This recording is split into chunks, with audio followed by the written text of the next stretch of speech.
La entrevista del Telematutino 11, gente importante, a tratar temas importantes, nos acompaña el brillante joven economista y politólogo Ricardo Pérez Fernández. Muy buenos días, Ricardo, un placer tenerte en este año 21. Muy buenos días, Ramón y Jacqueline. Para mí siempre un placer. Muchísimas gracias por la invitación. Bueno, no sé por qué. Encantada, Ricardo. Feliz 2021. No sé por qué a Jacqueline, ella está en plataforma. Igual para todos. Ella está en plataforma y tú también, porque ella a veces se siente medio mal cuando ve al invitado en vivo y ella en plataforma. Ricardo, yo quisiera tratar con mucha amplitud el tema norteamericano, porque lo que pasa en Estados Unidos nos afecta a nosotros para bien o para mal. Antes decía que una gripe en Estados Unidos era una pulmonía en Latinoamérica. Tú tuviste el acierto de pronosticar que Trump iba a perder cuando todo el mundo decía que él iba a ganar. Las encuestas lo daban todavía en enero y febrero, que iba a ganar, especialmente cuando el contendor era una persona de 78 años que nunca había logrado ganar una primaria y que además exhibía en las presentaciones ciertos lapsus mentales. ¿Qué pasó? ¿Por qué ese discurso tan explosivo y a veces hasta insultante de Trump le funcionó del 16 al 20 y no le funcionó en la recta final? Bueno, Trump, digamos, se presenta ante el electorado norteamericano como una opción de outsider, es decir, alguien que no es político, no venía del mundo político, y se presenta como una nueva opción, una opción distinta a la de los cuadros formados en los partidos políticos norteamericanos. Eso vino acompañado de su estilo personal, que incluye esa forma de expresarse, el burlarse de sus contendores, el comportarse públicamente como ya todos lo hemos visto.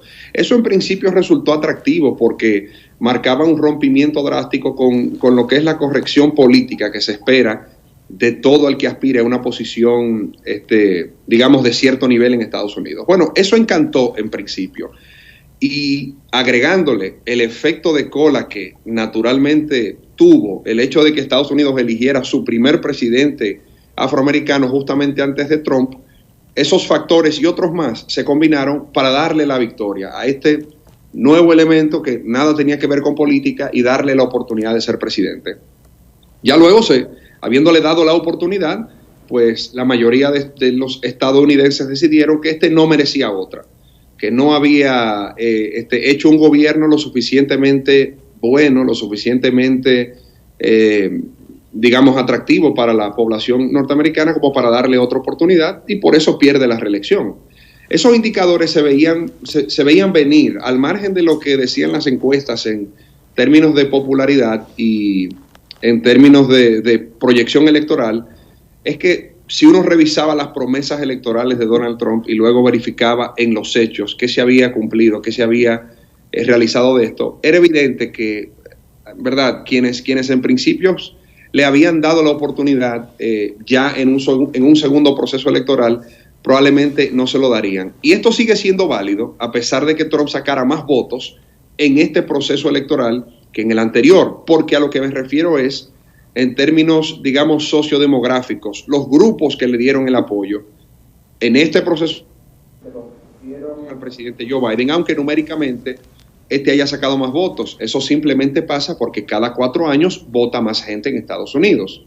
Pero yo pienso que si lográramos descomponer y ver en detalle la coalición electoral de Trump del año 2016 versus la del año 2020, será evidente que la del 2020 es un poquito más limitada, se reduce más a ese voto caucásico, digamos, de comunidades rurales o semirurales de bajo nivel educativo, y ya no incluye, por ejemplo, tanto el voto femenino, tanto el voto de algunas minorías y el voto de algunas zonas urbanas de Estados Unidos que obtuvo en el 16, pero que no obtuvo en esta ocasión. Ricardo, ¿y qué se puede esperar de un gobierno encabezado por Joe Biden? Que, dicho sea de paso, en la primera semana de asumir el poder ha hecho muchísimos decretos que implican cambios. Sí, Lo de los decretos ha sido un primer intento o una primera ola de acciones para desmontar todo lo que por vía de un decreto se pueda desmontar de las acciones tomadas por Trump, como por ejemplo la prohibición de viajar a ciudadanos provenientes de países musulmanes, la prohibición de que algunos miembros, digamos por su autodefinida identidad sexual o preferencia sexual, no pudieran pertenecer a las fuerzas militares de Estados Unidos. Una serie de decretos que deponen otros decretos que había firmado Donald Trump implementando estas políticas. ¿Qué podemos esperar? Bueno, será una agenda consumida por los inmensos problemas que a nivel local tiene Estados Unidos, el poder superar con éxito la pandemia, el poder lograr la recuperación económica luego de superar la pandemia y el intentar, digamos, recomponer ese tejido social que es el que garantiza la cohesión de la sociedad norteamericana, que está muy, pero muy fragmentada y polarizada en estos momentos. Entonces, cuando en lo doméstico hay retos tan importantes que enfrentar y conquistar, lo que es la política exterior, bueno, queda relegado a un distante segundo plano. Por ende, creo que no habrán cambios significativos en la política de Estados Unidos de cara a América Latina, que incluye a la República Dominicana, aunque sí sabemos que los demócratas tienden a ser, digamos, un poquito más sensibles ante temas migratorios, ante temas de derechos humanos y lo demás, lo cual debe alertar a nuestro servicio exterior, especialmente a quienes están en Estados Unidos, digamos, a que de manera proactiva estemos vigilantes y presentando la versión dominicana de algunos hechos y algunas situaciones que luego podrían salirse de las manos con buena publicidad y de nuevo convertirnos en foco de atención como país que discrimina o no extiende derechos a los inmigrantes haitianos de nuestro territorio. O sea que fuera de eso, que ya lo sabíamos, porque sabemos que cuando hay un demócrata en la Casa Blanca, este tema adquiere más sensibilidad, no creo que tampoco Estados Unidos vaya a impulsar una agenda específica y bien clara en este sentido, porque como les he dicho, a nivel doméstico tienen muchos, pero muchos retos por enfrentar. Ricardo, en el año 2019, es increíble, el temor de los economistas y de los organismos multilaterales era que la guerra comercial entre China y Estados Unidos iba a provocar una caída, y de hecho lo provocó en el comercio internacional. Nadie sabía que el verdadero problema iba a ser la pandemia y que lo sigue siendo. Mi pregunta es, ¿tú crees que va a continuar la Guerra Fría entre Estados Unidos y China, aunque quizás con otros matices? Sí, definitivamente, y ya se ha anunciado. Tanto el secretario, quien será el secretario de Estado, el canciller norteamericano, Anthony Blinken, en su audiencia en el Senado, ya explicó que el presidente Biden, que la administración Biden reconocía que fue acertado que Donald Trump y su administración identificaran a China y las cosas que estaba haciendo China para violar acuerdos internacionales de comercio, la manipulación de su moneda en los mercados internacionales, etcétera, como algo que tenía que ser enfrentado. Con lo que no estuvieron de acuerdo, naturalmente, es la forma en que eligió Trump de enfrentarlos, porque con más proteccionismo y aislacionismo en una economía donde simplemente no hay posibilidad de volver a una situación pre-globalización por la libre movilidad del capital, entonces se entiende que es a través de otros métodos que hay que intentar limitar y, digamos, poder sancionar a China cuando incurre en estas acciones en las que en efecto incurre. O sea que sí, esta nueva administración continuará con esa hostilidad hacia China hasta lograr que la misma pueda operar sometiéndose a lo que son las normativas internacionales de comercio, de economía, de libre movilidad de capital, de derechos laborales, etcétera, que es lo que al final otorga una competitividad injusta al mercado chino para la fabricación y como atractivo para mover todo tipo de industria y empresas hacia su país, versus otros países que sí cumplen con normativas que también China debería de cumplir. Y en cuanto a la República Dominicana, Fernández, el presidente Abinader ha adoptado una actitud muy clara frente a China, dar preferencia a las relaciones con los Estados Unidos, que ellos no inviertan en sectores estratégicos. ¿Eso tú crees que podría cambiar o también se va a mantener en República Dominicana? ¿Tendrá que tener a China ahí, apartadito ahí, inviertan en determinados sitios, pero hasta ahí pueden llegar ustedes? Con la determinación y la claridad con la que lo anunció el presidente Abinader, pues yo asumiría que será una política de su gobierno mientras él sea presidente. Lo cual, si nos resulta más estratégico, si él ha evaluado que nos resulta más estratégico, pues bienvenido sea. Yo no estuve de acuerdo con que se anunciara y se dijera públicamente, porque hay formas más diplomáticas, más inteligentes de poder privilegiar la relación con Estados Unidos, preservarlo como socio estratégico en todos los ámbitos, sin necesariamente ahuyentar y desincentivar a China con su inmenso capital ocioso, porque no sabemos cuáles inversiones, aunque sea en sectores o aunque haya una limitación en los sectores en que puedan invertir, no sabemos cuánto de ese capital ocioso podría parar en la República Dominicana para beneficio de todos. Entonces, el haberlos condicionado de manera tan abierta y agresiva no me pareció que fuera estratégico, porque ese mismo resultado podía obtenerse por vías más inteligentes y diplomáticas. Ricardo, en el segmento anterior, tú decías que dentro de los desafíos del nuevo presidente de los Estados Unidos, Joe Biden, es como emplearse a fondo en la solución de inmensos problemas. Y si esto es en Estados Unidos, con una economía como esa, ¿qué será en la República Dominicana, que hemos sido también embestidos con una gran pandemia que no solamente nos ha mermado el tema de la salud, sino también el tema de la economía, y que nos encontró ya como un país con una deuda alta, con un déficit también importante, y que cerramos el 2020 con muchas aspiraciones de crecimiento, pero de ahorros. El gobierno ha dicho que se ha ahorrado mucho dinero, que las recaudaciones en algunas áreas han aumentado. Pero mi pregunta, Ricardo, esta combinación pandemia y economía en la República Dominicana, ¿cómo nos deja, cómo nos proyecta en este 2021? Pues todavía no se puede dar un pronóstico del todo alentador y optimista, naturalmente, porque hasta que la pandemia siga existiendo y siga pendiendo sobre las actividades de todo tipo en el mundo y en la República Dominicana, pues no podremos cantar victoria, no podremos volver a una recuperación como la que todos anhelamos. Evidentemente, este es un problema global, no es un problema exclusivo de la República Dominicana, y por ende no encontrará su solución en la República Dominicana. Por suerte, ya la solución, o lo que podría ser esa solución, existe y está entre nosotros, ya está a nuestro alcance, que es la creación de esta vacuna que podría propiciar que las cosas empiecen a volver a la normalidad.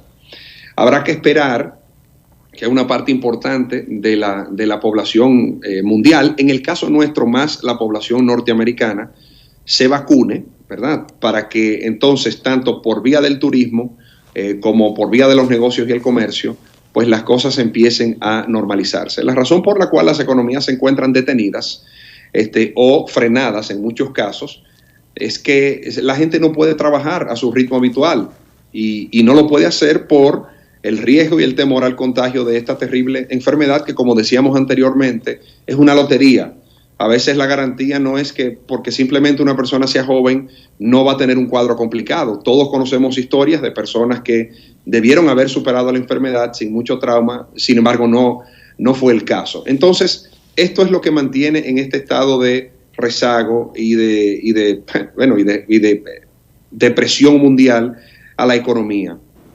Una vez se logra este tema de las vacunas, que ya ha empezado en Estados Unidos, ya una de las cosas que ha anunciado el presidente Biden es la adquisición de nuevas unidades y mecanismos de colaboración con algunos laboratorios para incrementar la capacidad de producción de esas vacunas. Ya eso permite ver una luz al final del túnel. Pero, Jacqueline, hasta que no resolvamos el tema de la pandemia, no tendremos una recuperación plena ni en la República Dominicana ni en ningún otro país del mundo. Pero parece que lo de la vacuna va muy lento, Ricardo. Sí, va relativamente lento. De hecho, la Unión Europea ya anunció que está teniendo dificultades con AstraZeneca, y esto podría degenerar en multas y otras penalidades para la farmacéutica, porque prometió una cantidad determinada de vacunas que no ha podido entregar en algunos países europeos. Pero también, fíjate, en el caso de Pfizer anunció hace algunos días que tendrá la posibilidad de producir algo más de 100 millones de vacunas adicionales a las que ya había anunciado. Lo mismo que Moderna. Johnson & Johnson, por ejemplo, entra dentro de poco al mercado con su vacuna, y a diferencia de las demás, la de Johnson & Johnson será una única dosis, no tendrá que ser 2 dosis espaciadas en más o menos un mes, sino una única. Y esto también ayudará a contribuir a que más personas más rápido puedan vacunarse. Pero sí, algunos de los laboratorios que inicialmente habían anunciado su capacidad de producción ahora están dándose cuenta de que no podrán cumplir con esto que habían prometido. Aunque también, digamos, de manera compensatoria, hay otros que están anunciando que podrán producir más de lo que se esperaban al inicio de este proceso de fabricación de la vacuna. O sea que tendremos que esperar a ver al final, en términos netos, qué significa esto. Si los que ahora producen más de lo que anunciaron compensan por aquellos que no van a entregar lo que prometieron que entregarían. Ahora, Ricardo, hace unos días el presidente del partido Fuerza del Pueblo, el doctor Leonel Fernández, en una reunión con un expresidente, propuso que se firmara lo hizo a nivel internacional, pero también lo hubiera propuesto a nivel local, que los países de la región como que hicieran un acuerdo, en realidad un pacto, y habló de un pacto social con los diferentes sectores para, políticas públicas, propuestas para hacer frente a la retadora situación que está viviendo la República Dominicana y el mundo en frente del COVID, porque somos un país que no es que la pandemia nos encontró bien, teníamos muchos desafíos en ese momento. Estamos hablando de volver a una normalidad que no era tan normal, teníamos muchos retos también, pero ahora la situación todavía es mucho más complicada, y por más buenas intenciones que se tengan, si no hay una reactivación económica real y si no desterramos el impacto del COVID que es negativo por todos los lados, por el drenaje de recursos y muchas otras cosas más. Entonces, ¿cómo esto coloca a la República Dominicana, y qué opinión te merece la propuesta del doctor Leonel Fernández de la concertación de un pacto social por el tema? Excelente, ojalá y sea acogida, y te lo digo por lo siguiente: estoy plenamente de acuerdo contigo de que la República Dominicana antes de la pandemia tenía inmensos retos por delante. Todavía no tenemos un pacto fiscal que lleve la presión tributaria, en el caso de la República Dominicana, a lo que ya habíamos diseñado en la Estrategia Nacional de Desarrollo, que se hace absolutamente necesario para poder continuar financiando los distintos planes en pro del desarrollo que se tienen para el país. Lo mismo con el pacto eléctrico, lo mismo con el rediseño institucional de múltiples instancias del Estado para que permitan un ejercicio digamos, más transparente y más ético del poder. Entonces, esas son decisiones que serán muy difíciles de implementar. Requerirán de mucho capital político poder construirlas e implementarlas. Un pacto de esta naturaleza permitiría dar legitimidad a las decisiones difíciles que tocarán asumir, que tocarán proponer, que tocarán impulsar ahora en estos próximos meses. Y me parece que una de las formas más fáciles e inteligentes de hacerlo es tratar de hacerlo todo dentro del marco de un pacto donde todos los actores relevantes de la sociedad dominicana tengan la posibilidad de tener, digamos, una silla en la mesa. Si esto se hace de esa manera, las decisiones que de ahí emanen tendrán la fuerza de los sectores más importantes del país y la legitimidad política para su difícil aplicación. Y yo creo que no debemos de desperdiciar la oportunidad que nos dará ahora esta etapa de reconstrucción y de relanzamiento de la economía de la República Dominicana post pandemia, para sentarnos, tener una discusión seria, y que la implementación de estas medidas que ya se hacen urgentes, pues puedan contar con el concurso y el apoyo de todos los sectores que supongo querrán el nivel de desarrollo y el fortalecimiento institucional que ya se ha pactado antes y que se ha descrito en acuerdos como la Estrategia Nacional de Desarrollo, pero que necesitan de nuevo ese impulso multisectorial para que pueda materializarse. Muchos piropos a tu exposición, Ricardo, varios WhatsApp, y tengo un Twitter de Leonor Zacarea que dice: un invitado de lujo, me encanta ese invitado, deberían de tenerlo con mayor frecuencia. Ojalá nosotros.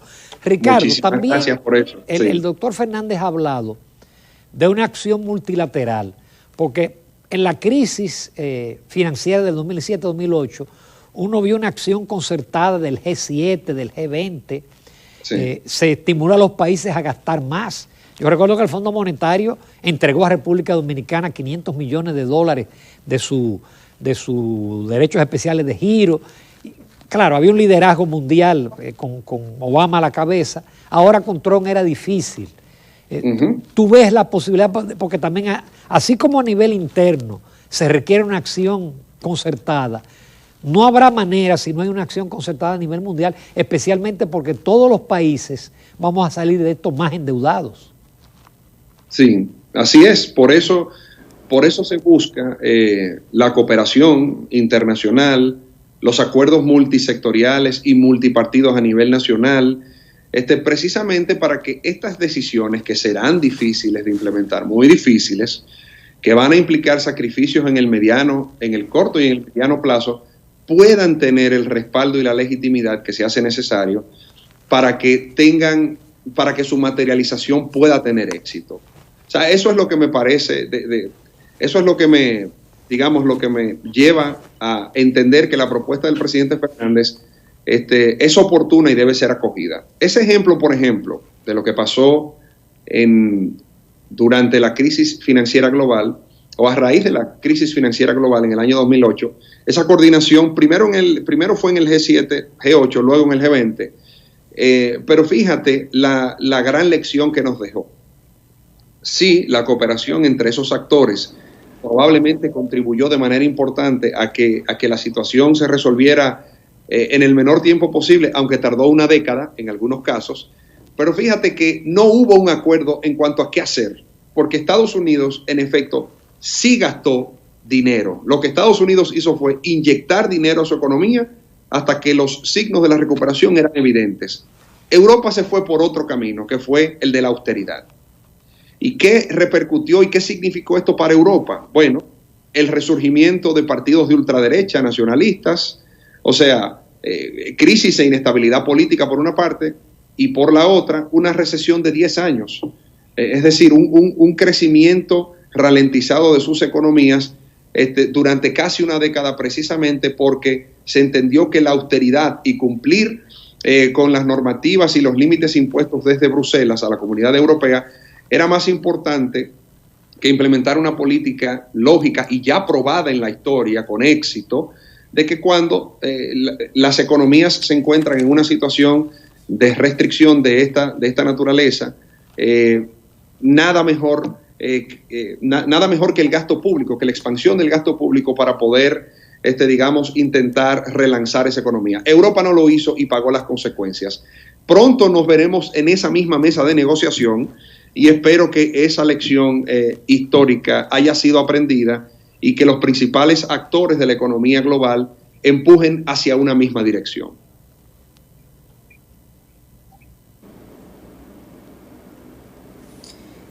¿Tenemos más tiempo, Ramón? Sí, tenemos un par de minutos todavía. Ok, entonces, Ricardo, ¿hacia dónde debemos apuntar en estos momentos en la República Dominicana? ¿Concertación del pacto fiscal? ¿Primero hacer un pacto social? ¿O hacia dónde debemos dirigirnos en estos momentos? Bueno, el peso de los acontecimientos van marcando la cronología de las acciones. Lo primero es la pandemia. Tenemos que seguir luchando para controlar los efectos de la pandemia en la República Dominicana. Porque si hacemos esto de manera exitosa, entonces esto a su vez permitiría la reapertura y el relanzamiento paulatino de la economía nacional. Para los pactos que han de venir, el fiscal y el fiscal y el eléctrico, por ejemplo, en el corto plazo, se tiene que buscar un espacio de concertación y de diálogo que pueda revestir de legitimidad sectorial e integral cualquier decisión o cualquier propuesta que de ahí emane. El Consejo Económico Social, por ejemplo, se creó con esos fines y sé que jugará un rol apuntando hacia esa dirección. Pero todos sabemos que sin el respaldo y el acuerdo de los actores políticos, de los partidos políticos y líderes políticos de la República Dominicana, no hay forma de revestir de legitimidad cualquier propuesta que se acuerde en el marco de discusiones que serán fundamentalmente técnicas. O sea que primero la pandemia, segundo el intento de relanzar la economía y tercero, cuando nos sentemos a hacer estos pactos, tratar de que los mismos gocen de representatividad y legitimidad para que su materialización pueda ser exitosa. Magnífico, como siempre, brillante, Ricardo Pérez Fernández. Muchísimas gracias. Voy a coger lo que dijo esa televidente, tratar de tenerte con más frecuencia, aunque tu agenda siempre es un poquito complicada. Muchísimas gracias, Ricardo. Siempre a sus órdenes. Muchas gracias por la invitación. Un placer.